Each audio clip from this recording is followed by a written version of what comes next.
Meus queridos e estimados irmãos, muito boa noite. É um prazer muito grande reencontrá-los para darmos continuidade aos nossos estudos das obras de André Luiz.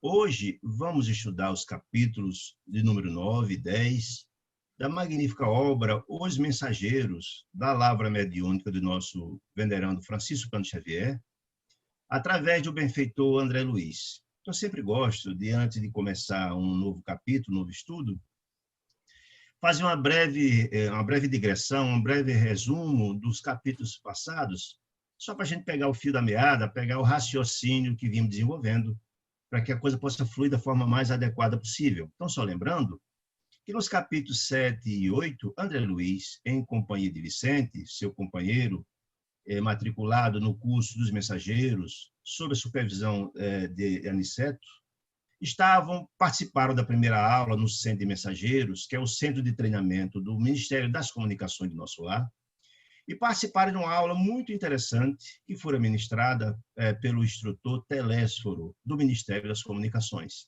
Nesta aula, Telésforo enfocou em especial, estavam todos os mensageiros e os aprendizes lá, mas o foco dele foi exatamente trabalhar os trabalhadores da mediunidade e também os doutrinadores que encarnaram na Terra. A missão, o foco do treinamento, da fala dele foi exatamente esse. E na fala dele, muito ilustrativa, muito bem fundamentada, muito boa, ele trabalhou todos os requisitos necessários para o bom desempenho do trabalho da mediunidade, né, na Terra, enfim, todas as dificuldades, os percalços. Também trabalhou a questão, no segundo momento da fala dele, do porquê que boa parte desses mensageiros que trabalham no campo da mediunidade e da doutrinação faliram. Por que eles falem? Por que razões? Né? Boa parte do contingente de pessoas que assistiam à fala de Telésforo era compreendida por pessoas, por companheiros, espíritos, que trabalharam como na última encarnação, como no campo da mediunidade, e faliram, né? Estavam lá. Então, foi, na verdade, um puxão de orelhas, evidente, para aquelas pessoas, mas, ao mesmo tempo, mostrar para os que estavam se candidatando a uma missão da mesma natureza que iam reencarnar na Terra, para não cometer os mesmos erros, né? Um certo alerta e tal. Mas, muito mais que isso, já que André Luiz, além de ser aluno do curso de Mensageiros, estava também tomando apontamentos para escrever essa magnânima obra que lograria a humanidade, ensinamentos absolutamente extraordinários para todos nós que pudemos usufruir dessas lições sublimes trazidas a lume pela mediunidade extraordinária de Francisco Cândido Xavier, através de André Luiz. Então, esse cabedal de informações absolutamente importantes era muito interessante, e para todos nós, mas em especial para os que desempenham hoje na Terra as funções importantíssimas de mensageiros no campo da mediunidade. Então, os que trabalham no campo da mediunidade, na doutrinação, ao receber essas informações, é de uma validade extraordinária para não cometam os mesmos erros e possam voltar à pátria espiritual após essa missão, de cabeça erguida, por ter cumprido pelo menos parte daquilo que fora treinado com muito esmero, com muito amor nas colônias espirituais. Muito bem. Ao final da fala, absolutamente ilustrativa, mas muito bem postada, e também interrogativa e educativa para todos, André Luiz e juntamente com Vicente, notaram que boa parte daqueles que ali estavam, notadamente aqueles que vieram da Terra, que na última encarnação que trabalharam na mediunidade e faliram, choravam. E é absolutamente compreensível, porque tem a certeza, depois da fala de Telésforo, que perderam a oportunidade bendita de dar um passo à frente no processo evolutivo deles, né? E também um certo remorso pela perda do tempo e mais, de que muitas criaturas, muitos filhos de Deus que se matricularam na escola da vida aqui no planeta, aguardavam o concurso deles para o trilhar do seu processo evolutivo. Aguardava a ajuda deles, até porque boa parte deles, como expliquei nas vezes passadas, tinham mediunidade de prova. E a finalidade maior da mediunidade de prova é que o medianeiro, ou seja, o espírito que vem praticar a mediunidade, é dado por acréscimo de misericórdia de Deus a mediunidade a título de empréstimo, com a finalidade primacial de que eles possam socorrer aqueles que prejudicaram no passado. O primeiro ponto. E o segundo, ao assim fazer, esse desate dos nós, ajudar quem prejudicou no passado, ao mesmo tempo, o médium também dá um salto no seu processo evolutivo, porque o bem que nós fazemos, o maior beneficiário somos nós próprios, não é? Muito bem, então, esses são pontos muito interessantes. E, dentre os que estavam lá na plateia, André Luiz observou que duas senhoras, ao final da fala de Telésforo, buscaram Aniceto em pessoal, e André Luiz ouviu essa fala, elas duas pleiteando uma reencarnação para um daqueles médios que estavam lá na plateia, que tinha falido, de nome Otávio. Porque, segundo elas, uma pessoa da família, um amigo da família, tinha reencarnado e tinha se comprometido a receber como filho Otávio. E, de forma muito cavalheiristicamente e muito amorável, Aniceto afirma aquelas senhoras, uma mãe e uma tia de Otávio, que não seria adequado essa postulação, porque se fora Otávio trabalhado, preparado adredemente por 30 anos no nosso lar para desempenhar a função tão importante e faliu drasticamente, não seria de jeito nenhum adequado e absolutamente imprudente reencarná-lo imediatamente. Uma vez que cedo foi preparado e faliu, teria que ser submetido a todo um processo de reciclagem, retreinamento, porque o mundo espiritual não improvisa, só encaminha os trabalhadores para o trabalho quando estão absolutamente prontos, né? E não seria adequado de jeito nenhum assim proceder. E elas, de alguma forma, entenderam. Bom, concluída, então, a fala de Telésforo, os capítulos 8, 7 e 8, ouvimos, então, porque na fala de Telésforo, ele falou muito da parte teórica das dificuldades que teria o mensageiro, falou do porquê que, na verdade, os médios faliam. E, a partir de então, orientou Telésforo, no final da fala de Telésforo, melhor dizendo, orientou Aniceto, que eles aproveitassem, ele que eu estou falando, André Luiz e Vicente, o final da tarde, parece que foi no turno da tarde, para que pudesse ouvir aqueles irmãos que desempenharam a mediunidade e faliram, ouvir por que eles faliram, porque as falas deles, as informações dadas por eles seriam profundamente educativas, não seria questão de mera curiosidade, não seria esse propósito. Mas lembremos que André Luiz e também Vicente estavam num curso de mensageiros. Eles iriam trabalhar na crosta em atendimento, então seria muito importante albergar aquelas informações, porque certamente eu iria encontrar pessoas na crosta da Terra em quadros parecidos de falência, enfim, seria profundamente ilustrativo para eles, não é? Seria muito ilustrativo para eles. E, ao mesmo tempo, lembremos que, volto a dizer, que André Luiz estava colhendo informações para mandar para nós, através dos livros de informações, e seria fundamental ouvir essas informações. E então, André Luiz procurou, em primeira mão, ouvir aquele cujo pleito, através da mãe e a tia, para a reencarnação, que era Otávio, ouvir as informações atendentes a Otávio. E foi muito interessante o capítulo 7, ouvir na experiência de Otávio, que passou 30 anos se preparando em nosso lar para vir desempenhar uma função importante no campo da mediunidade. E mais, não só teve ele a ajuda extraordinária dos instrutores do nosso lar, 6 entidades que ajudaram durante 30 anos seguidos a ele, para ficar bem preparado, porque ele ia encarnar juntos, de sorte que um ajudaria o outro nesse processo. E, mesmo assim, com toda assistência, com várias possibilidades de mediunidade, conversando com seus instrutores, foram alertados, e, mesmo assim, Otávio faliu na sua missão, deixou de cumprir as suas missões. Visto isso, depois foram também ouvidos no capítulo 8,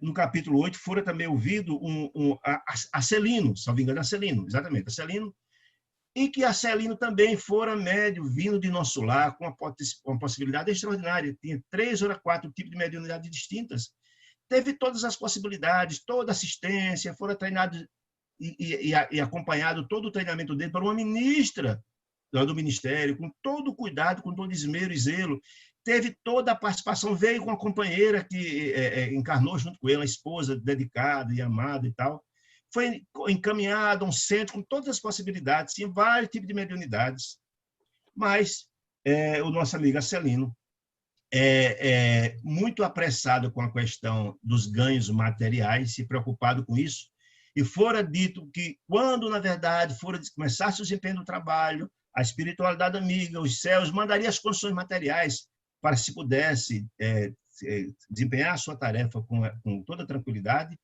mas o nosso amigo Arcelino foi apressado e vendeu sua mediunidade, assumindo compromissos gravíssimos, né?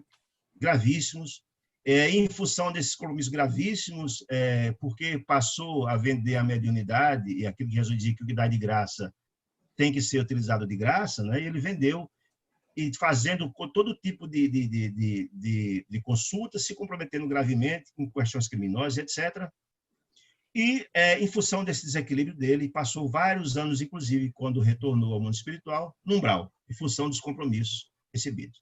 Visto isso, esses dois exemplos importantes do campo da mediunidade, continua no capítulo 9, André Luiz e Vicente, a ouvir também esses relatos, o mesmo propósito, de auferir informações. Então, aqui nos diz André Luiz: deixando o Arcelino, que era o último que ele viu, para um canto da sala, começou então a circular para ouvir outras pessoas. Muitos grupos, diz ele, se mantinham em palestra interessante e educativa, porque aí é uma coisa é a percepção que eu tenho, porque, não obstante o livro falar que Aniceto teria pedido para André Luiz e Vicente ouvir aquelas pessoas, me parece que fazia parte já da programação, é o que dá a entender, a programação de instrução deles ouvirem as palestras, ouvir as falas, os relatos daqueles que faliram. Porque quando ele começa a dizer, muitos mantinham palestra interessante e educativa, porque essa troca de informações, acredito que é importante tanto para o André Luiz, que está começando, mas eu acho que os próprios também que faliram, no processo de reciclagem, ouvir porque que um ou outro faliram, essa troca de experiência, acredito que também faz parte desse processo, já de absorver informações, de se fortalecer, no processo de reciclagem, acredito eu. Muito bem. Palestra interessante, educativa, observando eu que quase todos comentavam as derrotas sofridas na Terra, ou seja, era a conversa da tarde, por isso que eu acredito que fazia parte da programação, tanto de André Luiz e de Vicente, de ouvir, já da programação estabelecida do curso, mas que eu acho que a própria troca de experiência de uns porque faliram também ajuda a fortalecer um ao outro, dar o apoio um ao outro, se solidarizar, talvez fosse a palavra certa, com a dor alheia, acho que fortalece. Muito bem. Então, diz uma dessas pessoas, fiz tudo que pude, diz uma senhora, exclamava uma velhinha simpática, para duas companheiras. Essa imagem que aqui está no pé do vídeo, é exatamente isso. São três senhorinhas, aí embaixo, vamos ver, uma senhora mais velha e duas outras, e André Luiz e Vicente ouvindo o depoimento delas. E esse senhor que está do lado direito conversando com outra pessoa é o próximo do capítulo 10, mas é importante ver que ele já está na proximidade para ouvir o relato dele. Fiz tudo que pude, exclamou a velhinha simpática, as duas companheiras, que a escutavam atentamente. No entanto, os laços de família são muito fortes. Ela está querendo dizer que os laços de família, quando são contrários ao trabalho que devemos empenhar, tem o condão de atrapalhar, tem um condão de impossibilitar as tarefas, é o que ela quer dizer. Os laços de família são muito fortes. Algo fazia ouvir sempre, com voz muito alta, em meu espírito, compelindo ao desempenho da tarefa. Que voz seria essa, meus irmãos? Se não, já que ela era portadora de mediunidade, os instrutores do mundo espiritual que passaram tanto tempo treinando-as, informando-as, etc., chamando-as, ou seja, chamando a atenção para despertar para o começo da tarefa. Olha, minha irmã, está na hora de começar. Ou seja, a voz que ela fala, que ouvia na sua consciência, era dos instrutores, que vinham relembrar elas do compromisso que elas tinham para começar. É interessante a gente compreender isso. Então, fazia ouvir sempre um convoi muito alta, em meu espírito, compelindo, convidando-nos ao desempenho da tarefa. Mas e o marido? Uma outra perguntou. Aí ela disse, Amâncio, que era o esposo dela, né? Nunca se conformou, ou seja, o marido era contrário ao trabalho, dela desenvolver o trabalho na mediunidade. Se os enfermos me procuravam no receituário comum, por que receituário? Porque ela tem mediunidade, vinham lá buscar, talvez ajuda, orientação para algum problema de doença, né? Ou talvez alguma questão de ordem de uma carta consoladora, algo assim. Então, se enfermos me procuravam no receituário comum, que antigamente era muito comum, no começo lá da mediunidade, lá no começo do século, as pessoas procurarem, por exemplo, Eurípides Massanufo, doutor Bezerra de Menezes, trabalhavam muito com receitas homeopáticas para ajudar naquela época, médica, era muito raro naquela época. Lembra que esse livro foi escrito no começo do século? Então, é muito comum que naquela época havia assistência, sim, de receituário e médico. Naquela época, o médico era muito difícil. Então, Aí, se alguém procurava com receituário comum, agravava-se-lhe a neurastenia do marido. O marido ficava nervoso, perturbado, etc., e reclamava muito com ela. É isso que ela disse. Agravava a neurastenia, ou seja, começava a reclamar dela, etc., etc. Se os companheiros de doutrina, ou seja, da casa espírita, me convidavam aos estudos evangélicos, revoltava o ciumento. O marido procurava obstacular todo o trabalho dela. Se procurava as pessoas em busca de ajuda, os doentes, etc., ou os companheiros da casa espírita, com propósito de estudar, etc., etc., o marido reclamava.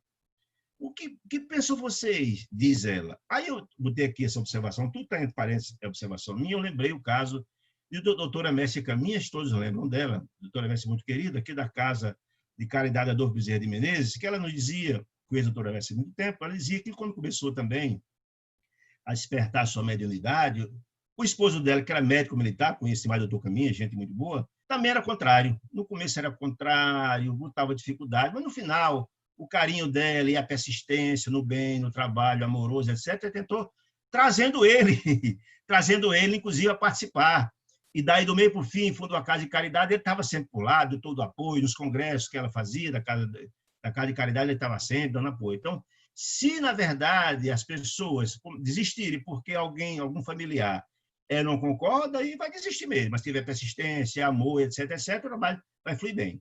Então, uma outra, assim, chegava, inclusive, a mobilizar minhas filhas contra mim. Isso é até mobilizar a família, mas sua mãe só quer pensar no negócio de espiritismo, etc. Até ela dizendo que o marido, o senhor Amâncio, colocava até as filhas contra ele. Como seria possível, diz ela, em tais circunstâncias, atender a obrigações mediúnicas, ela diz. Aí, aqui, ó, essa observação é minha. Se ela tivesse efetivamente cumprido a missão, certamente não estaria ali ouvindo a fala de Telésforo como médium falido, certo? Certamente que ela estava lá porque faliu na sua missão, é óbvio, né? E a outra questão importante, se efetivamente ela tivesse agido com a prudência da doutora Messia, continuar trabalhando, com amor, com carinho, fazendo trabalho com carinho, o marido terminaria efetivamente ajudando, contribuindo para que ela... O amor tem esse condão, né? O amor, eu digo que o amor é tão contagioso que é como você jogar aquela pedrinha na água. Você bate a pedrinha na água e aquela onda vai se espraiando. O amor tem esse condão de a todos sensibilizar. E a prática do bem sempre termina sensibilizando e conquistando as pessoas, né? Então, era uma pessoa de fé vacilante, não tenho nem dúvida disso. E era uma desculpa que ela estava dando, porque não teve essa fé efetivamente vitoriosa e forte para justificar porque ela faliu. Uma outra senhora que estava das três conversando, né, a outra foi e disse: sempre temos recursos a pretexto de fugir das culpas. A outra foi bastante decisiva, dizendo isso: olha, você está tentando arranjar uma desculpa. Sempre temos recursos e pretextos para fugir às desculpas. Menciona uma das companheiras: há de convir que sempre sobraria um tempo para fazer o bem. Se você tivesse persistido, feito bem, com carinho, sempre a gente pode fazer algo. Também, talvez pudesse conquistar o entendimento do esposo e a colaboração afetuosa das filhas, se trabalhasse em silêncio, sem reclamar, fazendo e sensibilizando, diz ela, mostrando sincera disposição para o sacrifício. Essa colega mais sensata dizendo isso. Nossos atos, disse ela, nossos atos, Mariana é a senhorinha que estava falando lá no começo, nossos atos, Mariana, são muito mais contagiosos que as nossas palavras, é fato. Muito mais importante do que falar é fazer, em outras palavras. Quando você vai e pratica o bem, aquele bem vai se disseminando e as pessoas que estão ao redor vão se sensibilizando. E a tendência é, daqui a pouco, como aconteceu com o doutor Caminho, querido, e ajudar a doutora Messi, aconteceria ela trazer a mesma coisa. Ela, inclusive, concordou que realmente é verdade, respondeu ela. Ela admitiu que ela foi a culpada por não ter tido a persistência, o amor, etc, etc. E eu vou ter aqui a observação de que, não obstante Telésforo falou lá no começo que são raros os médios que desempenham a tarefa na Terra, nós sabemos que desempenhar uma tarefa no campo da autoiluminação, no planeta de expiações e provas, é uma missão muito difícil, em função de que aqui a grande esmagadora maioria das pessoas ainda são obstinadas no mal, por isso que é um planeta de expiações e de provas, isso é um fato, é real, né? Mas se houver persistência, se vence. Eu vou ter aqui os exemplos magníficos de Francisco de Assis, que todo mundo conhece o legado extraordinário de Francisco de Assis, que nós sabemos que é a reencarnação de João, o evangelista, João Evangelista, que estava lá lá no Gólgota, onde Jesus fora crucificado, foi o único dos companheiros de Jesus, o único dos apóstolos que estava ali na presença de Jesus, todos os demais fugiram. Estava ele ao lado de Maria, Mãe Santíssima, ao lado de Joana de Cusa, de Maria Madalena, era o único que estava, e Jesus, na cruz, pede que ele adote Maria, Mãe Santíssima, como mãe, e que Maria adote como pai, como adote ela como mãe, e que ela adote como filho, na verdade. Esse espírito grandioso volta na Idade Média, com 200 espíritos altamente valorosos, para restaurar ou reconquistar os valores do Evangelho de Jesus que estavam deturpados nas idades das trevas, na Idade Média. Essa história belíssima, magnânima, está no livro Francisco de Assis, psicografada por João Nunes Maia, pelo Espírito Miramês, que eu aconselho a leitura, é um livro extraordinário. Esse homem, esse jovem, esse espírito grandioso de Francisco de Assis, volta e encarna numa família, a família mais rica de toda aquela região. É um homem riquíssimo chamado Pedro Bernardone e Dona Maria Piccadilly, né? E ele era o único filho dessa família, Pedro Bernardone, um homem muito rico, muito preocupado com bens materiais, e faz tudo para que o filho assuma a direção dos negócios. E ele, na verdade, compreendendo a sua missão e o chamado à espiritualidade, ao contrário dessa senhora, assume a sua missão, deixa tudo de lado, abre mão de todo o patrimônio que o pai deixaria para ele, o único herdeiro, né? Inclusive o nome da família, até o nome da família ele abre mão, né? E cumpre a sua missão magnífica e deixou um rastilho de luz para a humanidade na sua missão extraordinária de unidade, amor, fraternidade, caridade. E o mundo afora conhece a obra extraordinária de Francisco de Assis, decantada como uma das criaturas mais iluminadas que passaram por aqui. Eurípides Barçanufo, eu sempre estou falando essas criaturas, claro que não estou comparando ninguém com ninguém.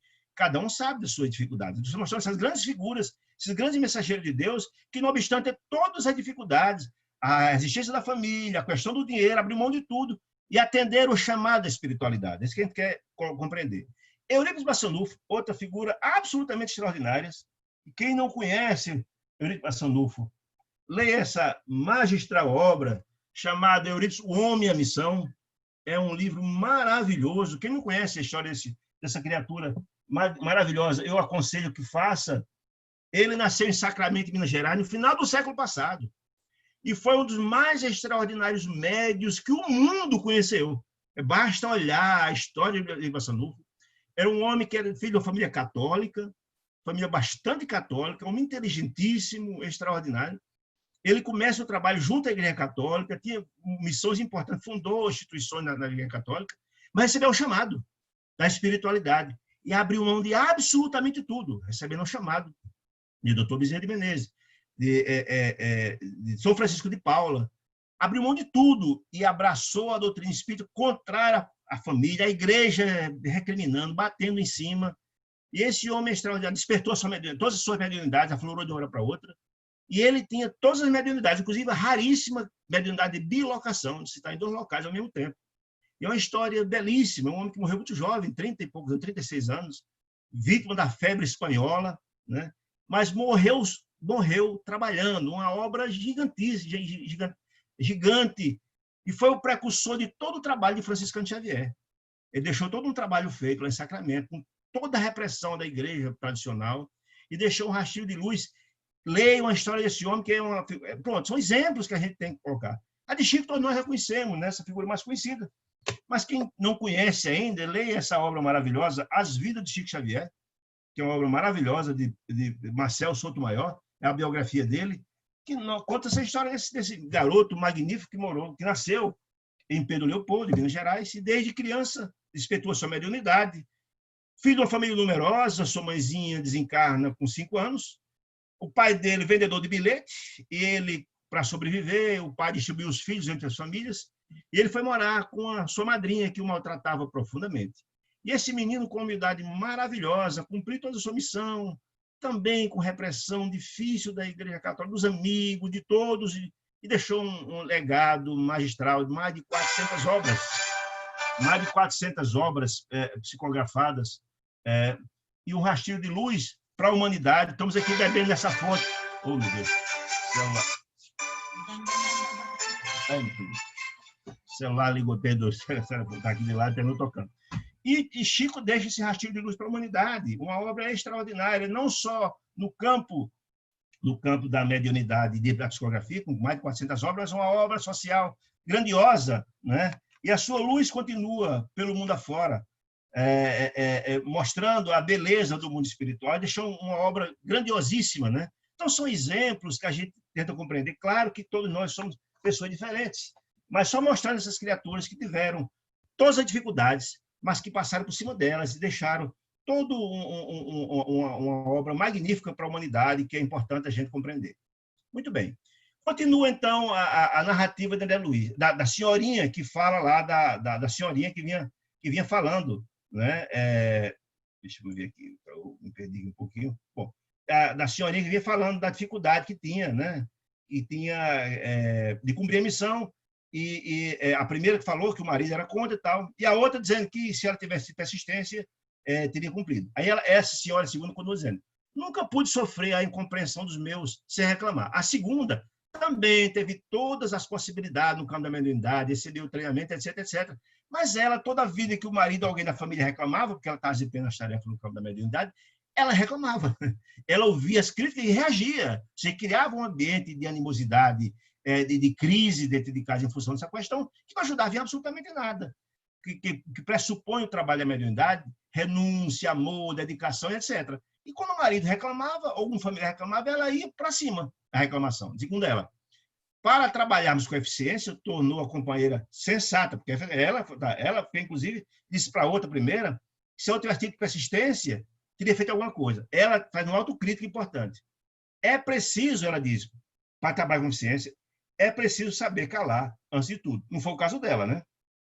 Se ela tivesse recebido as reclamações da família, mas continuasse sensata e trabalhando, ela mesma reconhece isso, teria feito alguma coisa. Segundo ela, teríamos atendido perfeitamente aos nossos deveres se tivéssemos usado todas as receitas de obediência e otimismo que fornecemos aos outros.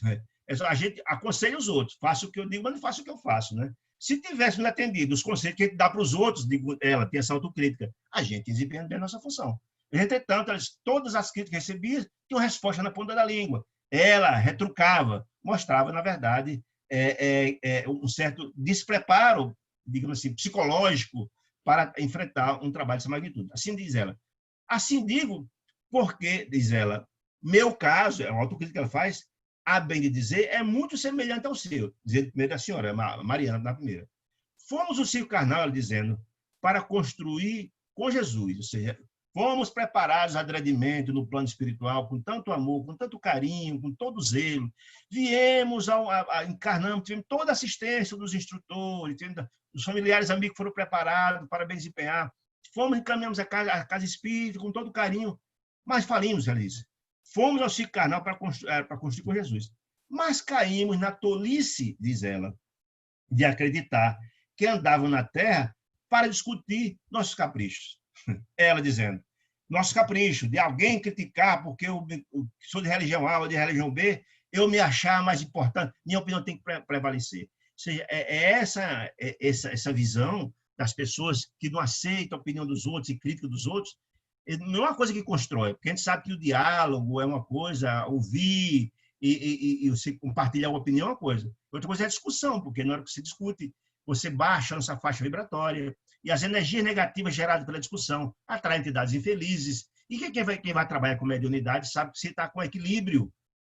É o que Emmanuel tanto falava, Chico, a disciplina. Quem trabalha com mediunidade tem que ter muito equilíbrio. E aí André Luiz coloca mais na frente, na alimentação, no dia, estar em paz, em oração, para que, na verdade, seu espírito esteja em condições de servir. As boas entidades venerandas só se aproximam da que está equilibrado. Eles não procuram um mundo desequilibrado. É isso que ele quer dizer. Muito bem.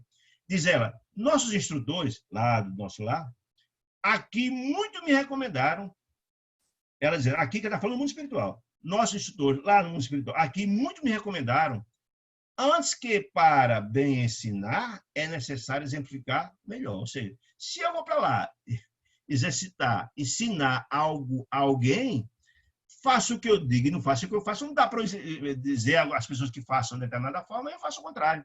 vou pedir equilíbrio, moderação, fraternidade dos outros, e eu não pratico. É isso que ela quer dizer. Entretanto, por minha desventura, diz ela, tudo esqueci no trabalho temporário da Terra, ou seja, tudo que fora aconselhado, orientado, exaustivamente no mundo espiritual, e depois encarnada, os instrutores que apareciam, que mandavam mensagens, certamente, na hora do sono, na hora da emancipação da alma, que nós temos contato com as que nos amamos, certamente os instrutores aproveitavam esse momento, minha amiga, relembrando, etc., afora aquelas que têm mediunidade de visão, viram todos, e mesmo assim, com todas as atenções, com todos os chamados, muitos faliram. Quando eu dizendo, se meu marido fazia ponderações, eu criava refutações, certo? Não ficava nenhuma reclamação dele sem resposta, ela dizia. Na hora refutava. Não suportava qualquer parecer contrário ao meu ponto de vista. Quer dizer, tinha que ser prevalente o ponto de vista. Mostrava um desequilíbrio da parte dela, né? Todos nós sabemos, não somos donos da verdade. Ouvimos, e aquilo. Porque a gente tem, na vida, não dá importância ao que não tem. Aquilo que não tem importância, só tentar alimentar discussões de querela, não vai a lugar nenhum. Só vai, na verdade, criar os atritos, condições para baixar a faixa vibracional dos que discutem e dar, na verdade, aso para que as entidades que não nos amam aproveitar esse momento de desequilíbrio para chegar. Que são os problemas obsessivos, se não isso? Na hora que você baixa a sua faixa vibratória, chega a entidade que não lhe ama e põe a tomada. Cria as condições para você colocar a tomada. E aquela tomada começar a incutir na sua mente as ideias que, se você não se livrar delas com a oração, como diz Jesus, do vigiar e orai, para elevar a sua faixa vibracional, tirar a tomada, você começa a ouvir aquelas informações e começa o processo, que vai se dando no decurso do tempo, e as obsessões acontecem aí. Então, é muito importante compreender isso. Todos nós, e os médios mais ainda, porque lidam o tempo todo. Ele é o medianeiro entre os planos. Se não estiver equilibrado, vão terminar atraindo entidades infelizes que podem utilizar o médio obsidiário, é uma coisa terrível, faz um mal imenso. Então, como eu dizendo, não suportava qualquer parecer contrário ao meu ponto de vista, em matéria de crença. Incapaz de perceber a vaidade e a tolice dos meus atos. Essa tem muita autocrítica. Ela está dizendo, eu errei, porque fiz isso, isso e aquilo. Por que é importante ela estar dizendo isso, gente? Por que é importante? É muito importante ela dizer isso, é muito importante André Luiz trazer para cá. Lembra que nós falamos que André Luiz, Chico, antes de receber as mensagens, está colocando as mensagens que recebia lá nos bastidores, antes de escrever o livro, dizendo que, na verdade, todo esse material, que é a obra de André Luiz, fora trabalhado e visto e revisto no mundo espiritual, para que todo esse cabedal de informações trouxesse a nós muitas reflexões e aprendizados. Esse é o importante. Dizendo o quê? O que é que ele está dizendo para a gente? Se nós dermos nós que vamos para a casa espírita, desenvolvemos um trabalho de assistência aos outros, e sendo de cá desequilibrado, brigando uns com os outros, nós vamos estar impregnados com energia negativa, não poder ajudar nem a eles nem a nós próprios. Estamos colocando as nossas oportunidades. Lembre-se, André Luiz está dizendo que tem mensageiros em funções importantes lá da mediunidade, mas todos nós somos mensageiros de alguma forma. Nós somos mensageiros, nós viemos imbuídos de informações, nós somos preparados adredemente no mundo espiritual, mas informações de mensageiros aos nossos filhos, nossos vizinhos, nossos companheiros de trabalho. Todos nós somos plantadores da semente da boa nova de Jesus, num grau maior ou num grau menor. Imagina o colega que trabalha, por exemplo, na casa espírita, no trabalho do atendimento fraterno, que ouve as pessoas que vão lá, que é uma espécie de psicólogo que ouve as pessoas. Chega uma criatura dessa desequilibrada, ele, que vai ao trabalho diário fraterno na casa espírita, desequilibrado, porque brigou em casa, vai ajudar quem? Que for procurar ele lá. Então, essas informações que a André Luiz está trazendo é importante para todos nós, que só podemos ser úteis àqueles que nos procuram se estivermos equilibrados. Por uma questão muito singela, porque ninguém pode dar o que não tem. Como é que eu posso ser aquele que estou me dispondo a ajudar os outros se eu, com o coração cheio de energia negativa, de ódio, de ressentimento, não tenho o que ajudar? Eu não posso dar tranquilidade se eu não tenho essa paz, essa tranquilidade. Ninguém pode dar o que não tem. Essa é a grande questão. Muito bem, quando ela dizendo, Joaquim, que era o marido dessa segunda, e eu discutíamos e trocavam fluidos venenosos, olha aí, as energias negativas, né? Fluidos venenosos, segregados por nossa mente rebelde e enfermiça. Esses fluidos venenosos, primeiro, vai fragilizar o nosso espírito, vai trazer, inclusive, doenças, nós sabemos disso. Mas mais que isso, vai atrair entidades infelizes. Nós sabemos que todos esses médicos que estão aí, a sua esmagadora maioria, são médios de prova. Se são médios de prova, o que quer dizer com isso? são médios que faliram em encarnações passadas. E as entidades infelizes que não amam, sabem o ponto fraco, o calcanhar de Aquiles. E vai exatamente bater no calcanhar de Aquiles na hora da fragilidade dessa, para evitar, para fazer tudo o que eles falam e não cumprem a missão deles. Só adversário da luz, as entidades das sombras, não desejam que a luz prevaleça. Essa que é importante. Continua. Entre os conflitos e suas consequências, diz ela, passei o tempo inutilizada para qualquer trabalho de elevação espiritual. Por quê? Eu tenho que ter observação embaixo. Pelo desequilíbrio dela. Pelo desequilíbrio dela, as entidades benfazejos, que desempenham, que intuem, que trabalham com os médios, se afastam. As pessoas desequilibradas não conseguem até as entidades venerando, isso é a grande verdade, né? E criam sintonia com as entidades infelizes, que pode comprometer o trabalho dele. Essa é que é a verdade. Continuando. Muito bem. Ao nosso lado, sim, ela ouviu esse depoimento dessas duas senhoras, que estavam explicando as razões por que faliram, né? Concluído o trabalho dessas duas senhoras, deram mais uma caminhada e ouviram outro grupo que estava comentando também algo semelhante, né? Ao nosso lado, outro grupo, aí da imagem de baixo, é bem ilustrativa, ela mostra que tem os outros grupos lá, que ela se aproxima de outro grupo aqui já, com as senhorinhas e outros senhores aqui. Ao meu lado, outro grupo de senhoras, conversavam animadamente. Afinal, Ernestina, dizia uma delas, indagava uma delas, a mais jovem, qual foi a causa de seu desastre? Pergunta ela. Ela disse, apenas o medo, minha amiga, explicou-me a interpelada. Tive medo de tudo e de todos. Ou seja, é aquela pessoa que foi preparada no mundo espiritual, teve toda a assistência, mais ou menos parecido com as questões, recebeu todas as informações, mas na hora de desempenhar a tarefa, se encolheu, ou por uma crítica de alguém, ou teve medo da tarefa, enfim, que foram preparados com tanto tempo no mundo espiritual. Ela disse, foi o medo, foi o meu grande mal. Você esqueceu, botei aqui eu, os compromissos e desconfiou dos instrutores. Porque a criatura que foi preparada por tanto tempo no mundo espiritual recebe a orientação dos instrutores, a cobrança, para despertar para o trabalho, informando essa questão toda, e de repente não vai no trabalho, né? Ou só está desconfiando dos instrutores que tanto ela ouviu no mundo espiritual, tantos anos trabalhando junto ao lado, vendo as exemplificações dos instrutores, que estava ali trabalhando, que conhece e tal, tanto tempo de convivência, né? E na hora que chega a cobrar o trabalho, esquece todo esse trabalho que foi feito na época, né? E os compromissos assumidos com as pessoas, e não só com os instrutores, mas com outros que vieram, como falei, os médios de prova normalmente têm responsabilidade com o que se prejudicou no passado.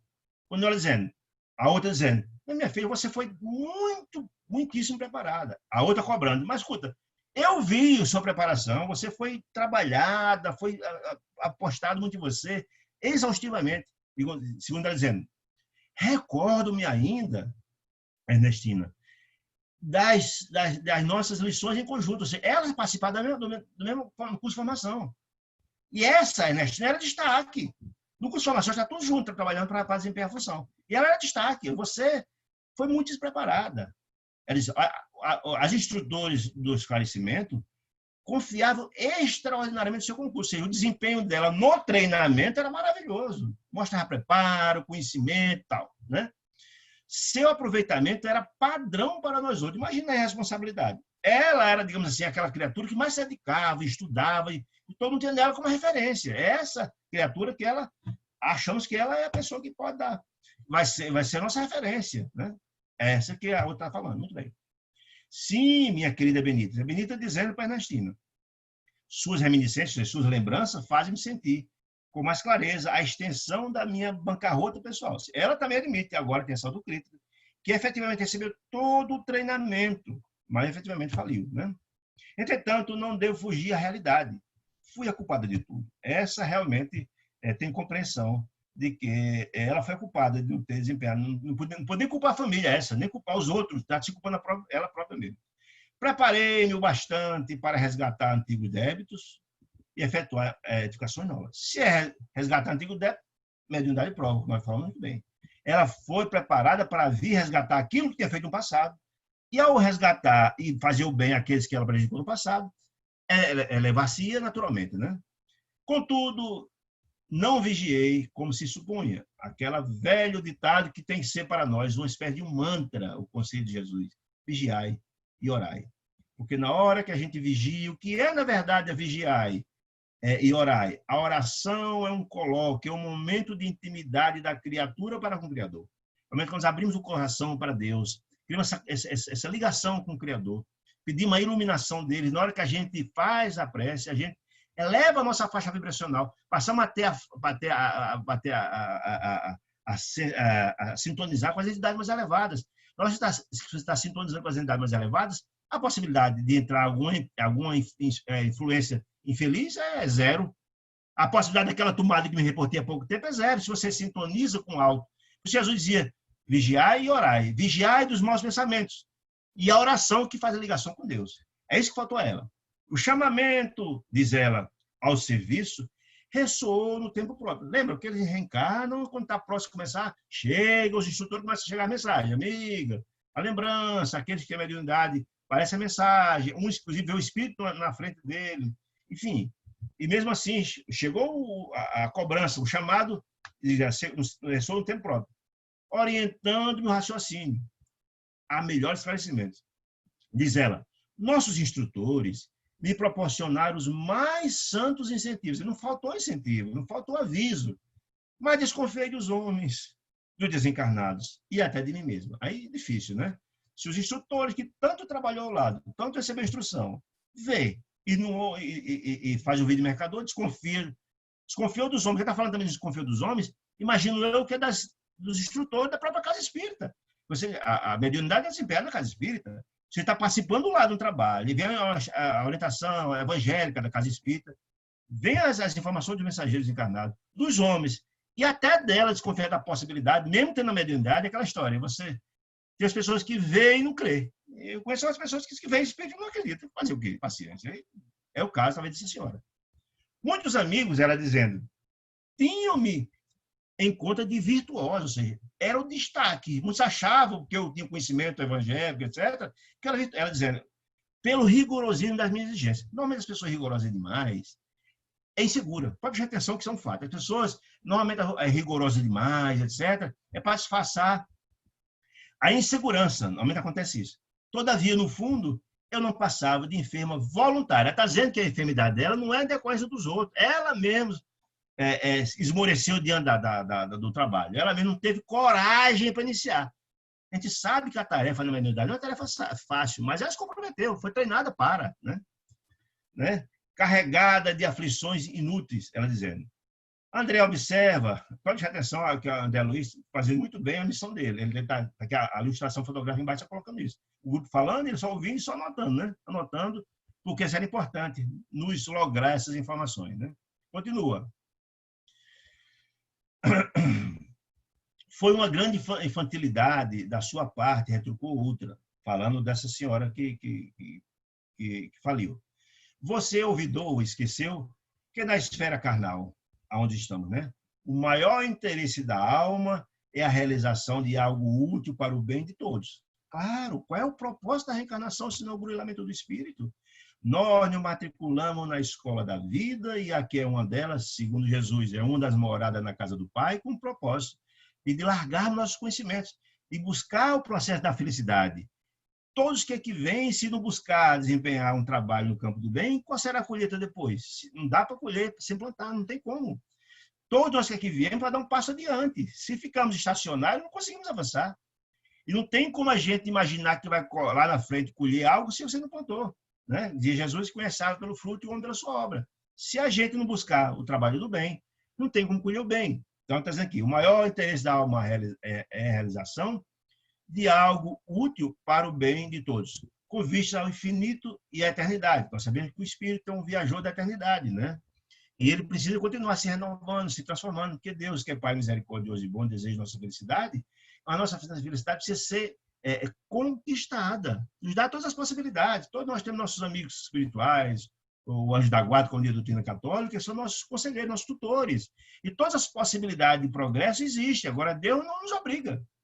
Nós temos um livre-arbítrio para tomar nossas posições.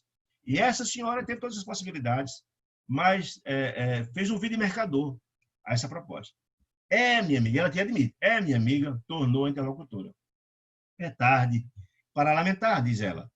Tanto tememos as mistificações, as enganações, que acabamos por mistificar os serviços do Cristo. Ela mesmo se enganou na tarefa que existia à frente dela, e fez e ela mesmo se enganou a si própria, quer dizer, ela enganou a si própria, porque tinha toda a tarefa e fez o vídeo mercador, fez de conta que o trabalho não estava ali para ela fazer. Bom, André Luiz continuou na peregrinação para ouvir outros relatos. Caminhamos um pouco mais, ouvi outro diálogo. Aí começa a mesma informação. Reconheço que falei, diz uma delas, em tom grave. Esse grupinho está aqui do lado. E muito já espiei nas regiões inferiores. E aí uma coisa interessante para a gente observar. Os médios, volto a dizer, médium de prova, a mediunidade deles não está conquistada. É uma mediunidade precária. Se é precária, ela é dada, mas pode ser retirada. Né? A gente sabe disso. Né? Muito bem. Então, olha só, e quando, na verdade, vem alguém cumprir uma missão dessa magnitude, de ajudar tantos, e se passa a ser instrumento das entidades infelizes, no campo da mediunidade, isso há compromissos graves. E se há compromissos graves, normalmente, quando retorna no mundo espiritual, fica no umbral ou em outras regiões. Então, o relato de muitos que disseram que eu passei tanto tempo nas regiões inferiores, é exatamente purgando as energias deletérias desse processo obsessivo que passou por lá. Né? Diz aqui, ó. E muitos já espiei na região inferior, diz ela. Mas aguardo nos recursos da previdência, da providência divina, que sempre virá. Né? Faltou-me o amparo da esposa, esse senhor aqui dizendo, que faliu, mas que na cabeça dele, faltou o amparo da esposa para que o trabalho continuasse. Ele vai explicar aqui a situação dele. Muito bem. Enquanto a tive ao meu lado, quanto a esposa, que ele encarnou com a função de ela ajudá-lo no trabalho da mediunidade, quer dizer isso, verificava-se profundo equilíbrio em minhas forças psíquicas. Está dizendo que o equilíbrio, boa parte do trabalho que ele desenvolvia na área da mediunidade, provinha da energia e do apoio da esposa, segundo ele. A companhia dela, sem que eu pudesse explicar, compensava-me todo o gasto de energia mediúnica. Aí também a gente precisa compreender. É claro que a esposa dele passou o tempo que era necessário para ajudar ele. Mas que ele, com a maturidade, porque ele foi preparado para tal, com o desaparecimento dela, com todo o apoio, e a esposa dele falece, mas continua a ajudar ele na espiritualidade. Ele deveria certamente ter se preparado e continuar o trabalho sozinho. Entretanto, ele não teve a persistência, não teve a vigilância, o vigiar e orar que a gente falava tanto. Quando eu dizendo, minha noção de balanço estava nas mãos da minha querida Adélia, quando a Adélia desencarnou. Esqueci-me, porém, de que o bom servo, deve estar preparado para o serviço do Senhor em qualquer circunstância. Ele esqueceu dessa história, porque certamente ele foi preparado para tal. Quer dizer, ele mesmo agora admite, né, que devia estar preparado para qualquer circunstância. Não é o fato da esposa desencarnada que ela desistiu do trabalho, né? Ele está dizendo isso. A desencarnação da esposa já estava programada. Eu coloco aqui, mas é natural, é óbvio, né? Está na programação, né? Quando me senti sem a dedicada companheira, diz ele, arrebatada pela morte, amedrontei-me. Ou seja, ele está dizendo que o esteio para o trabalho dele era a esposa. Ele está dizendo. Mas nem fala aqui no livro que ela fazia parte ao lado dele do trabalho de mediúnico, que ela era só o apoio. Então, tudo bem. Por sentir-me em desequilíbrio e erradamente procurei substituí-la. Ele está dizendo, perdeu a esposa, ficou viúvo e procurou uma outra para substituí-la e não teve, digamos assim, não teve o cuidado de procurar alguém, talvez à altura da companheira, diz ele aqui. Extremamente ligada a entidades malfazejas, minha segunda mulher, com os seus desvarios, arrastou-me a perversões sexuais de que nunca me supusera capaz. Ou seja, ele procurou uma criatura que espiritualmente não vigiava, e ele, ao invés de aconselhá-la a seguir o padrão que era o que ele vinha seguindo, não, ele seguiu o desvario dela. Essa é a história. Ele não só não continua a persistência, encontrou uma que ele poderia ajudá-la para seguir, não, preferiu seguir a corrente do desequilíbrio. Voltei insensivelmente ao convívio de criaturas perversas e tendo começado bem, acabei mal. Ou seja, é aquela história do vigiar e orar que Jesus tanto falava. E nós sabemos disso, é muito importante. Se a gente baixa a nossa faixa vibratória, e se eles que têm as perversões sexuais, é possível que eles compareçam lugares de baixa de harmonia, e certas entidades aproveitaram o calcanhar de Aquiles, que eu vou dizer que é importante, a medalha de prova, é muito importante de todo o médio, e aí caiu. Essa é a história. Quando eles dizem, Bom, aí termina o capítulo 9. No celular está aqui, não sei como é que está a hora, mas vamos lá. Capítulo 10. O caso Joel ela é muito interessante. Muito interessante no capítulo 10. Observamos, lembra daquele senhor que estava lá, daquela primeira fotografia que vai estar do lado? Era exatamente Joel. Observamos um velho simpático. Então, meu caro Joel, como vai? Disse Vicente. Tudo indo, tenho ido diariamente às aplicações magnéticas dos gabinetes de socorro no auxílio e estou mais forte, respondeu ele. Ou seja, Vicente, companheiro de André Luiz, perguntou a Joel como é que ele estava. Ele disse que está bem, porque tem comparecido o gabinete e recebido aplicações magnéticas. No Ministério do Auxílio está mais forte. Muito bem. Cederam as vertigens? Perguntou Vicente. Agora são mais espaçadas. Lembra que ele tem vertigem, em consequência do trabalho, ou do trabalho que ele deveria ter feito e não fez, ou do desvio da mediunidade que ele vai explicar. Agora são mais espaçadas, porque já melhorou mais pelas aplicações magnéticas que está fazendo no Ministério do Auxílio, segundo ele. Agora é passada. Joel, diz Vicente André Luiz, também andou nos círculos carnais em tarefa mediúnica, todos eles que não utilizaram bem a sua faculdade.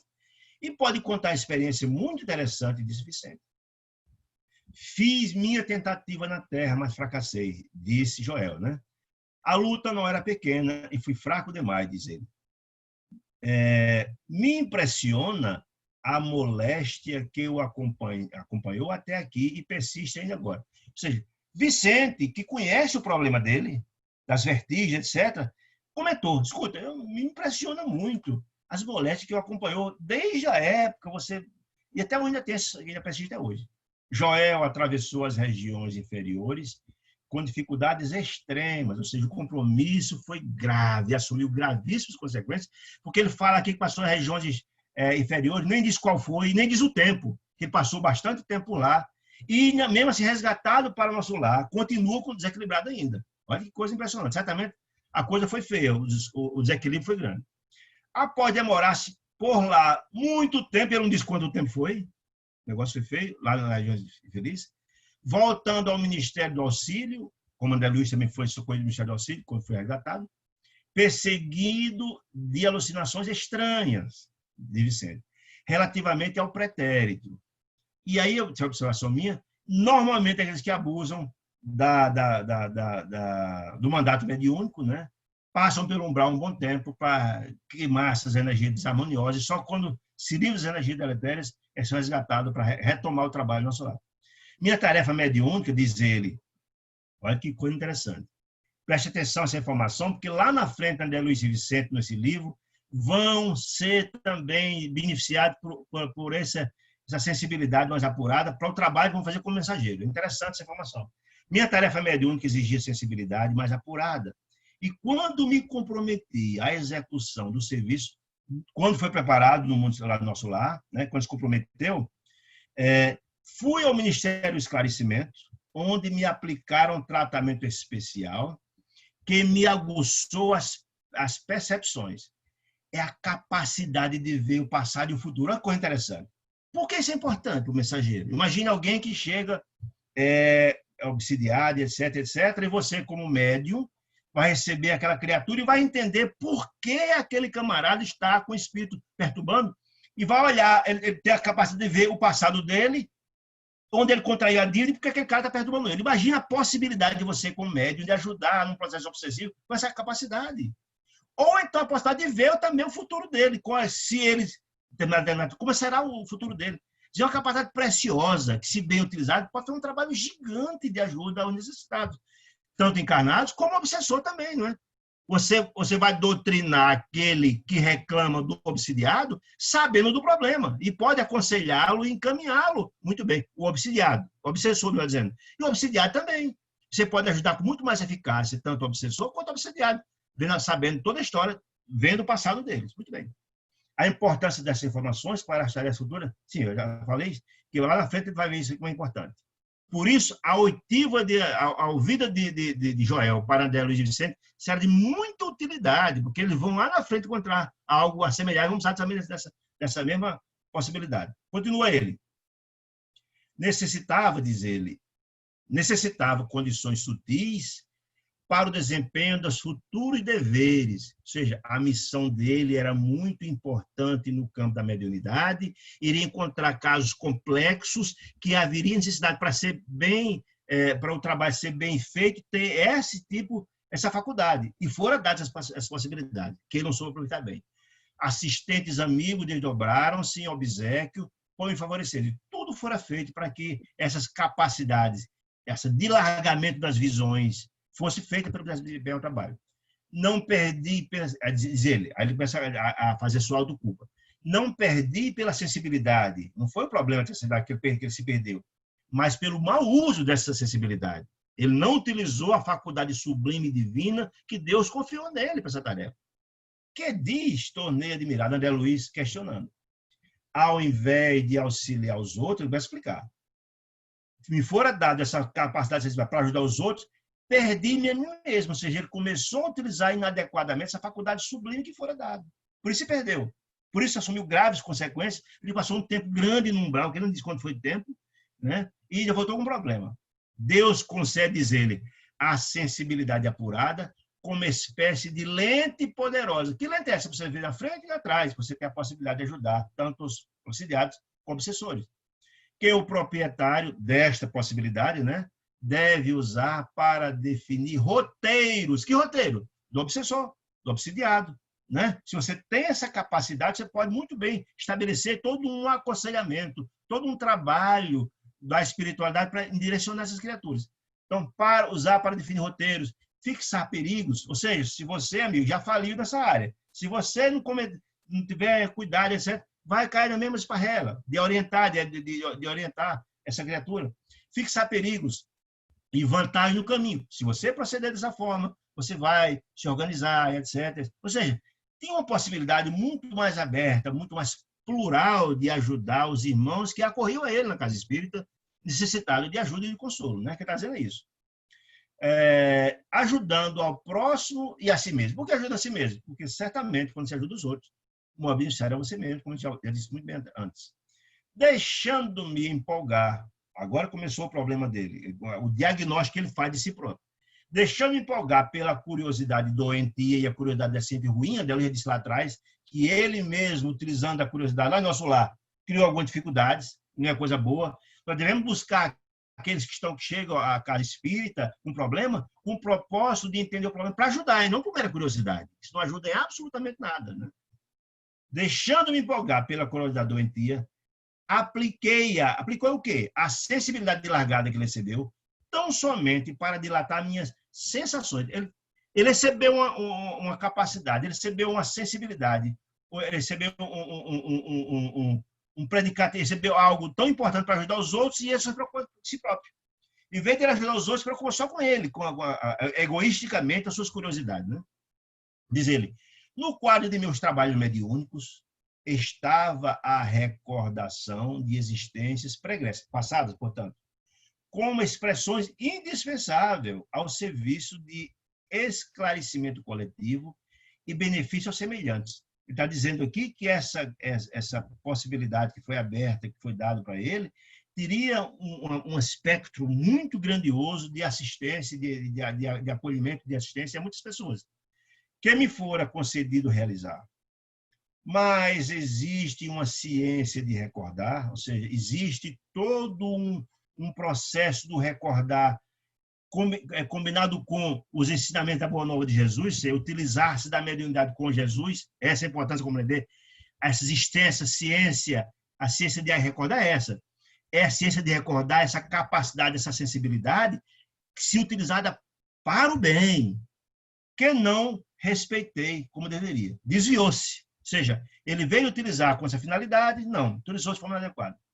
Extrair muito tempo observações, extrair as lições com os erros do passado. O que é que explica essa situação? Claro que ele próprio, Joel, vendo os erros das criaturas que cometeram e as consequências, a lei de causa e efeito, ele também teria proveito para ele. Ele também extrairia lições importantes, claro, né? Ajudava os outros, mas se ajudaria também. A gente aprende muito com os erros dos outros e nossos também. Essa é a questão. Muito bem. Ao primeiro chamado da esfera superior, ou seja, a espiritualidade que chamou, os instrutores foram, amigo, está na hora. Aos primeiros chamados da esfera superior, a corria apressada. Ele recebeu. E a absoluta consciência do chamado. Ele lembra de tudo.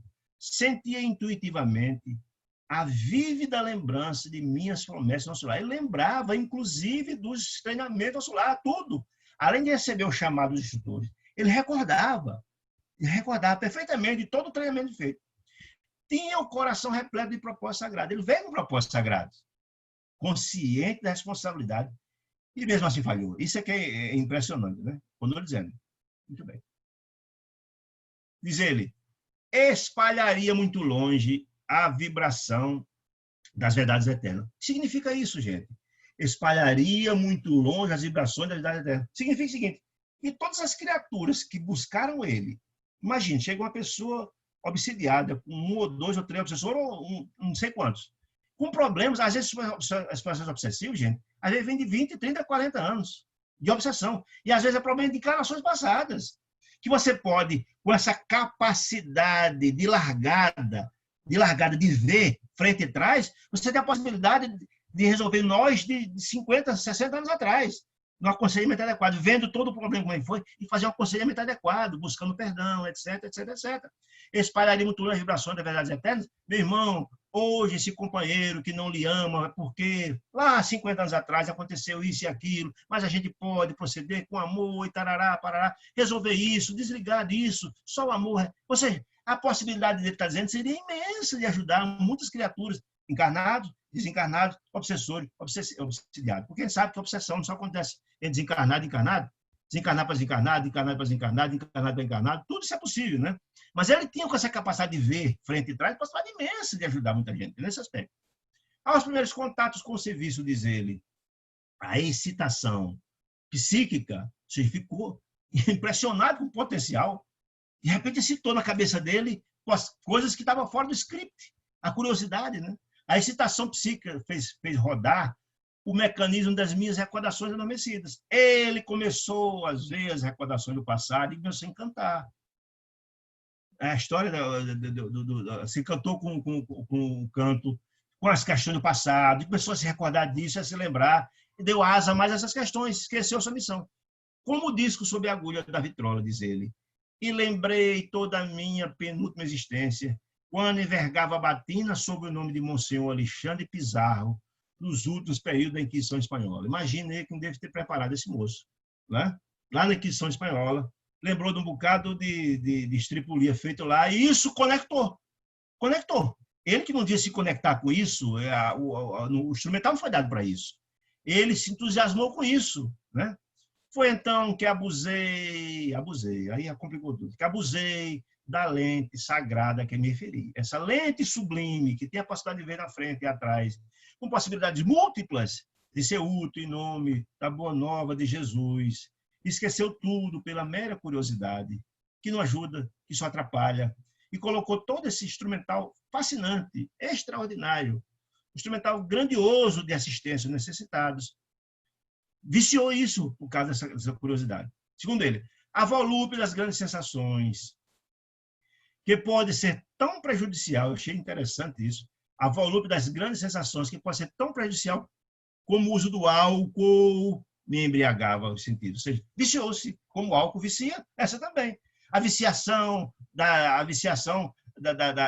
bisbilhotice, né? Para saber o que foi, o que fez. Ou seja, então, as curiosidades. Ele não esqueceu que a função dele não era procurar minúcias, curiosidades, futrica, não era esse o objetivo. Mas era sublime, era ajudar os outros. Mas colocou tudo isso a serviço da fofoca, da futrica, saber. Aí foi difícil. Fez o sentido, fez olvidar, esquecer os deveres mais santos, que é exatamente o que ele veio com os propósitos. Bafejaram-me claridades espirituais de elevada expressão, ou seja, tudo chegou. As entidades venerandas vieram a ele trazer apoio, assistência, orientação, a tudo. Desenvolveu-se-me a clarevidência, ou seja, clareou cada vez mais a possibilidade imensa de ver, cada vez mais. Mas não estava satisfeito, senão com rever meus companheiros visíveis e invisíveis, lá a turma da Inquisição. no setor das velhas lutas religiosas. Imagina as lutas envoltas na velha Igreja Católica lá na Inquisição. Graves, crimes, desequilíbrio, desacerto, desvios, etc, etc. Estava preocupado em lembrar dessa história, saber notícias desse povo, como é que anda, o que está fazendo, onde é que está encarnado. Enfim, se perdeu, infelizmente, né? É uma tristeza, infelizmente, né? Então, com desvios, se estivesse buscando as coisas elevadas daquela época, não, mas não, ele se prendeu às futricas. Não procurou-se, por exemplo, se alguém fez um trabalho louvável lá na igreja, que salvou muitas pessoas, bonito, trabalho santo, não. Ele procurou saber exatamente as futricas. Isso é ruim. Continuou dizendo, impunha a mim mesmo, olha aí, a obrigação de localizar cada um deles, dos colegas antigos do tempo, da turma lá da Inquisição, fazendo questão de reconstituir-lhe as fichas biográficas. Escuta, cadê padre fulano? Cadê bispo? Onde é que está? Está encarnado hoje aonde? Foi que foi feito? Onde é que está hoje? A ficha biográfica. Sem cuidar do verdadeiro proveito no campo do trabalho construtivo. Que é isso que essas biblioteca não constrói nada, ao contrário. Primeiro, que tem condição de mudar o passado. Primeiro. E essas ideias, das informações, etc., as consequências não estavam no alvedrio, ele não estava assistindo aquele grupo. Você está assistindo aquele grupo que erraram com ele no passado, era uma coisa, mas não. Os que acorriam a ele não era esse grupo aí, né? Muito bem. A audição psíquica, ele não via também. Para evidência, tinha audição psíquica, tornou-se muito claro, ele via, ouvia, olhava para frente e para trás, entretanto, não queria ouvir os benfeitores espirituais, seus instrutores vinham, meu amigo Joel, lembre-se, meu irmão, da sua missão sublime. Lembre, você foi treinado para tal. Não queria ouvir os benfeitores espirituais sobre tarefa proveitosa e sim interpelar. Você imagina só, os instrutores que iam a ele concitá-los, convidar para o trabalho, ele iria interpelar. Mas escuta, instrutor fulano e tal, como é que está fulano e tal? Está onde? Está encarnado aonde? Escuta, ele ia contar para a tarefa e ele queria bisbilhotar, interpelá-los para saber notícia da turma deles. Olha que coisa impressionante. Ousadia mesmo, né? No capítulo das minhas satisfações egoístas, egoísta, pensar só em você. Esqueceu de que sua missão sublime era assistir os outros. Aí eu botei aqui aquela frase extraordinária da fala de Teresa lá atrás. A causa geral dos desastres mediúnicos é a ausência da noção de responsabilidade. Teresa disse lá no discurso dele. E da recordação do dever de cumprir. Foi exatamente o que aconteceu com o nosso irmão Joel. Né? Despendisse, gastou um tempo enorme dentro do qual fugi aos companheiros que me vinham pedir atividades a bem do próximo. Da própria casa espírita, muitos companheiros e dirigentes e outros. Amigo, Joel, rapaz, tem um monte de coisa para a gente fazer aí. Um monte de gente aí, obsidiado, chegando, precisando de sua ajuda. E você não se dispõe, rapaz? Por favor, me ajudar. Fugi aos companheiros que me vinham pedir atividades a bem ao próximo. Engolfado em pesquisas referentes à Espanha do meu tempo. Eu só queria saber a notícia da moçada lá, que com ele fez um discípulo no passado. Exigir notícia dos bispos do passado, de autoridades políticas da época, de padres amigos, que haviam errado tanto quanto eu mesmo. Se ele não estava procurando das virtudes, se estivesse procurando saber das virtudes, pudesse contribuir de alguma forma, trazer um exemplo para, não, tem que saber da turma que, como ele, errou também no passado. Não faltaram generosas advertências. Não foi por falta de advertência, diz ele. Frequentemente, os colegas do nosso grupo espiritista, da Casa Espírita, chamavam minha atenção para os problemas sérios da casa. Joel, rapaz, tanta coisa para a gente fazer, homem. Deixa isso para lá, vamos começar o trabalho aqui. Eram sofredores que nos batiam a porta, ou seja, obsidiados e tantos outros. Situações que reclamavam testemunho cristão, amor, dedicação, renúncia e tal. Ele não queria saber nada disso. Tínhamos um abrigo de órfão no projeto. A Casa Espírita tinha um projeto importantíssimo. E ele, com tantas possibilidades, ia ajudar, sem dúvida nenhuma, nesses projetos. Mas ele quis saber. Um ambulatório que começava a nascer na casa, com o propósito de ajudar tanta gente. Né? E, sobretudo, serviço semanal de instrução evangélica na noite de terça-feira. Ele não queria saber nada disso. Tudo fez ouvido de mercador, todos chamados, os companheiros da casa, os instrutores espirituais, e ele não deu ouvido a ninguém. Mas qual? Eu não queria saber senão das minhas descobertas pessoais. Não gosto dele, era as curiosidades, as fofocas. Esqueci que o Senhor me permitir aquelas reminiscências, aquelas possibilidades imensas, não para satisfazer-me a vaidade, mas para que entendesse a extensão de meus débitos. Lembre da mediunidade e provação. Ele tinha muito débito contraídos a me ajudar, para com os necessitados do mundo, e me entregasse a obra de esclarecimento e conforto aos feridos da sorte. Ou seja, tinha tantas possibilidades, tinha tantas mediunidades, uma possibilidade imensa de ajudar, muito mais do que os médiuns do cotidiano, porque tinha mediunidade, clarividência, tinha tudo, via tudo, tudo. Um potencial gigantesco que ele jogou todo fora. Contrariamente à expectativa dos abnegados amigos da casa espírita, que me auxiliaram na obtenção da oportunidade sublime do espiritual também, certamente, prepararam-no adredemente para essa missão com tanto zelo, tanto amor, né? Não me movi no concurso fraterno e desinteressei-me da doutrina consoladora, não quis mais conversa, que hoje revive o evangelho de Jesus entre os homens. Ou seja, contraiu um débito muito grande por omissão, não é por outra razão, que passou tanto tempo no umbral, porque, volto a dizer, o que ele deixou de fazer, e a omissão foi essa, quantos esperavam por eles, quantos, uma possibilidade muito grande, e ele fez ouvido de mercador, perdeu uma oportunidade grandiosa de fazer um trabalho muito importante, de ajuda a tantas criaturas, e ao mesmo tempo que dá um salto no seu processo evolutivo. Essa é a grande verdade. Somente procurei a rigor os que se encontravam afins comigo desde o pretérito, ou seja, a turma dele. Ele esqueceu a quem devia. Lembra que ele falou que tantos lá no mundo espiritual ajudaram, contribuíram, etc. E também, se ele veio reparar, certamente ele tinha muita gente que esperava por ele para ajudar. Criaturas que procuravam ele por débito do passado. Esqueceu tantos instrutores, que ele devia muito, e também muitas criaturas que estavam encarnados aqui, ou desencarnados, que ele seria instrumento para ajudar essas criaturas. Esqueceu tudo. A única questão dele era a turma do passado dele lá da Inquisição Espanhola. Revi o velho Gaspar de Lorenzo, figura solerte de inquisidor cruel, que me quisera muito bem, reencarnado como paralítico e cego de nascença. A lei de causa e efeito, né? Tanto fez.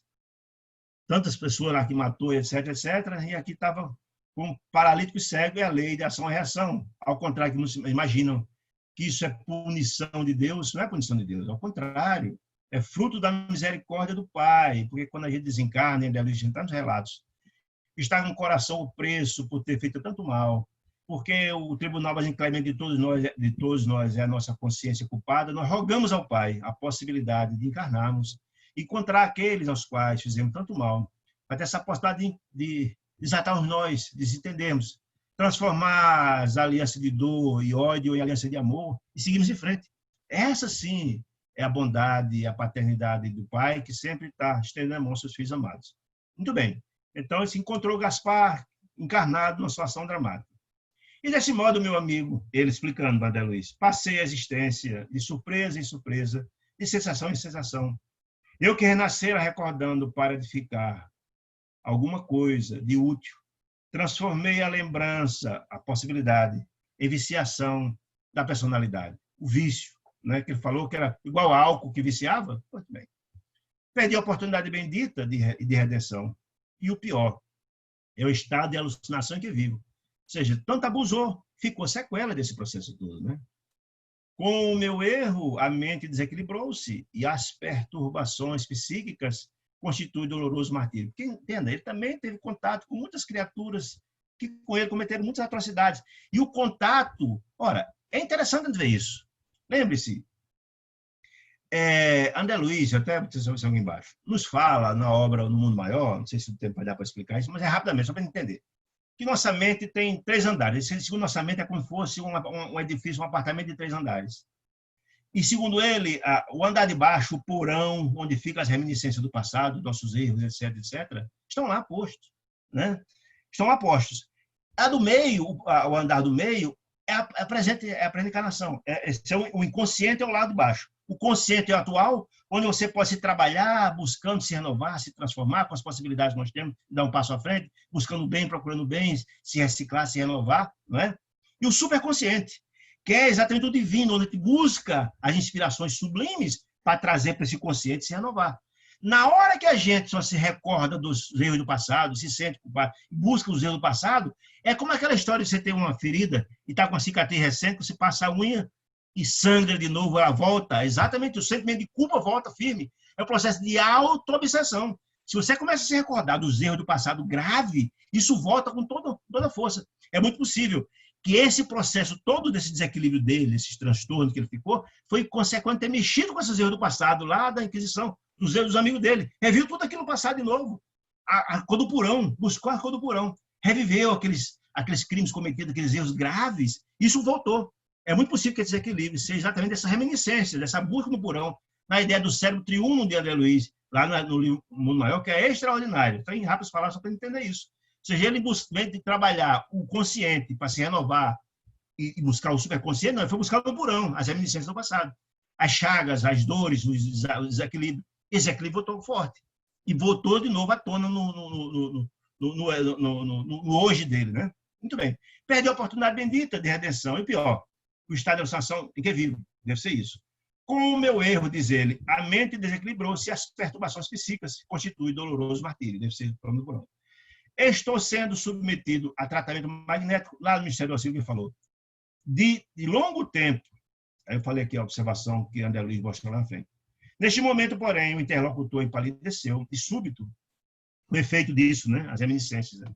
Os olhos desmesuradamente abertos vagavam, como se fixassem o quadro impressionante, o purão que eu falei, né? Muito longe da nossa perspectiva. Depois cambaleou. Mas Vicente o amparou, de pronto, as vertigens que ele falava no começo, né? De pronto. E passando-lhe a destra, a mão direita na fronte, murmurou em voz firme: Joel, Joel, não se entregue às impressões do passado, meu irmão. Volte ao presente de Deus, o estímulo e tal e tal. Então, eu achei maravilhosa essa experiência de Joel para mostrar as implicações da utilização inadequada, dos vícios. E a gente, todo dia, tem tantas oportunidades sublimes que aparecem na nossa oportunidade. A gente faz o vídeo mercador, né? As possibilidades múltiplas. Deus está sempre dando-nos possibilidade de renovar e nos transformar. Bom, com isso aí que a gente conclui o capítulo 10. Mas eu queria, como eu sempre digo, daquelas reminiscências importantes, daquele estudo que André Luiz fazia, passou 18 anos fazendo, todo dia concluía o trabalho fazendo modelo. Ele ia para a casa do diretor da Fazenda Modelo, né? O Rômulo Joviano, todo dia para o Evangelho lá, todas 5 horas terminava, fazia o lanche, subia para lá. Muito bem, começava o culto no lar, que era 2 vezes por semana, e ele recebia mensagens extraordinárias.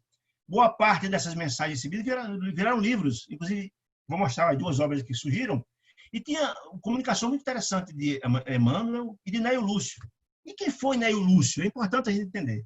Neio Lúcio foi o senhor, na última encarnação, o pai do próprio Rômulo Joviano. Viveu em Minas Gerais, o pai dele. Chamava-se Arthur Joviano. Foi uma figura maravilhosa. Era um educador, um homem sublime, funções importantíssimas.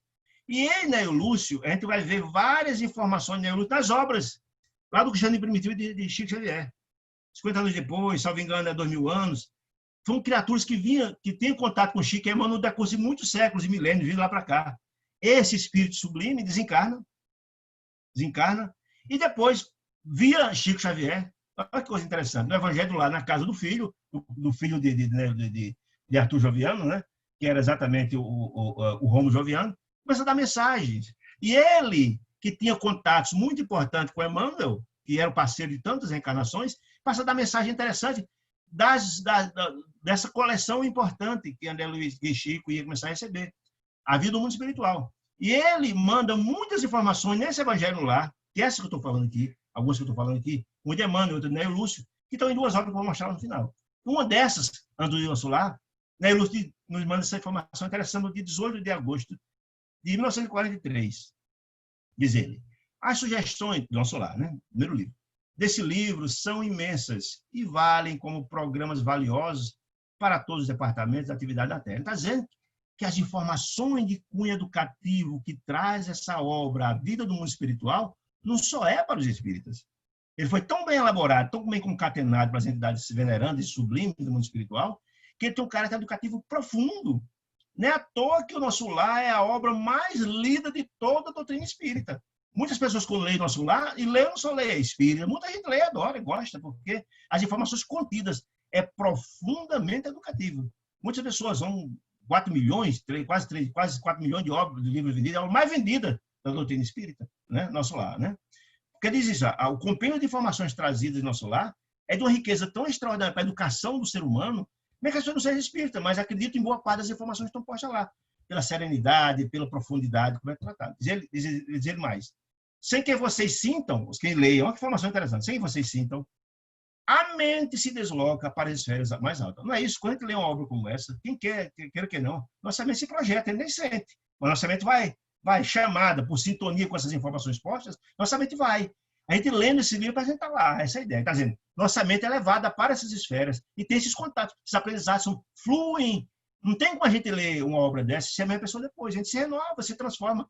Que eu chamo de abrir janelas perceptivas, com as frestas que se abrem, informações que se abrem, e sua visão se dilarga. Essa é, que é a grande verdade. Então, essa informação é interessante. Tem outra que deu luz, na mesma época, ele diz o seguinte: estamos assistindo às narrativas concernentes ao Nosso Lar, à colônia Nosso Lar.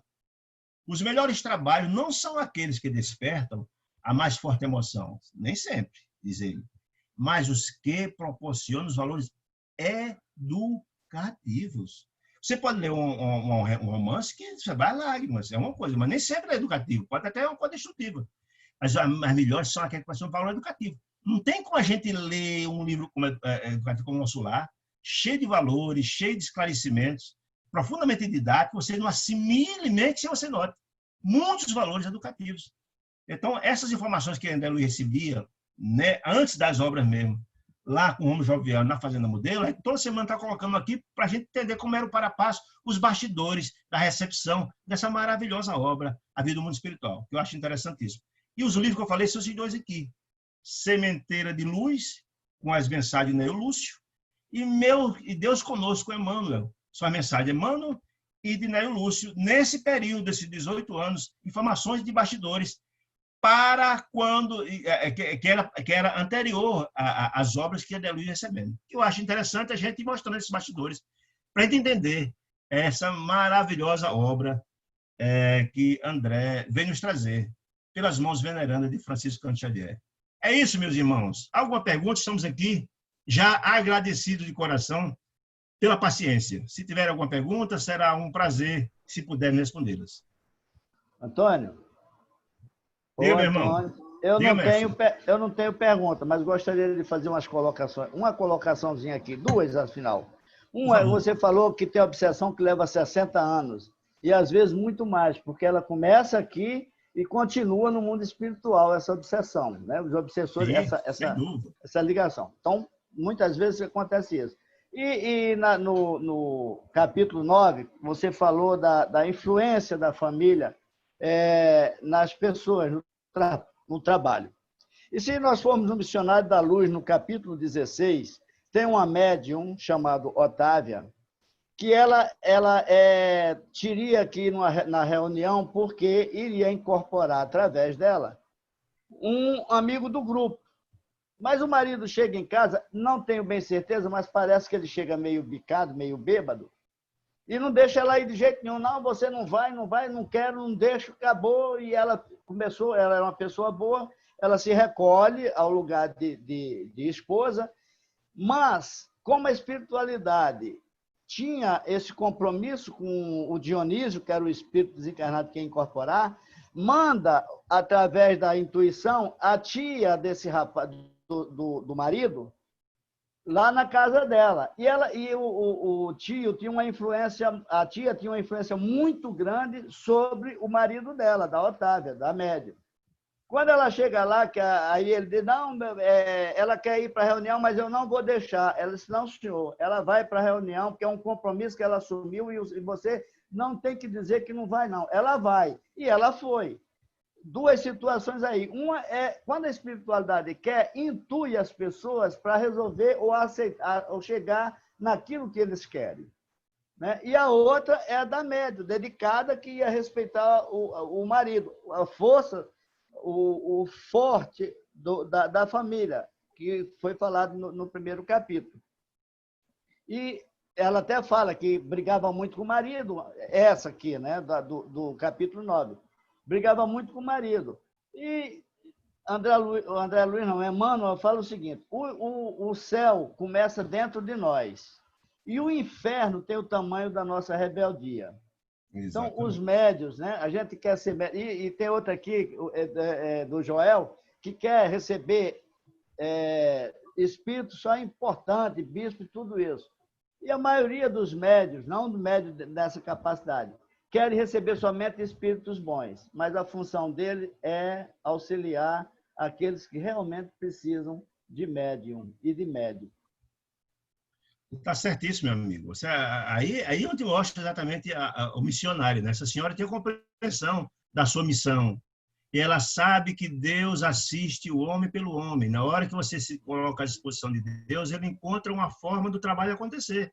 Ou seja, ela, se fosse usar do mesmo instrumento da outra, fosse brigar com o marido, nem ia criar as condições para. Ela ia tirar a sintonia. Ao contrário, isso. Ela possivelmente deve ter entrado em prece, muito possivelmente atendeu, acolheu e deu uma forma de ela resolver sua tarefa. Isso é importante. Quanto à sua segunda observação... Capítulo 16 do missionário. E essa segunda informação que você está colocando, de receber santidades importantes, etc., eu lembro muito de uma informação bacana de Raul Teixeira, esse médium extraordinário, que, certa feita, numa palestra dele, eu vi alguém ele falando de uma situação como essa, que um médium reclamava, porque só recebia espíritos sofredores, etc., etc., que não recebia ninguém iluminado. Aí o mentor chegou e disse: mas, meu irmão, você é muito feliz. Porque se você está recebendo só espíritos sofredores, é a prova que você pode ajudar. Porque o espírito feliz não precisa de ajuda, não. Quem precisa de ajuda são os sofredores. Jesus dizia que só quem precisa de médicos são doentes. E você está tendo médico, então você devia agradecer a Deus, porque você está sendo um instrumento de Deus para ajudar essas criaturas.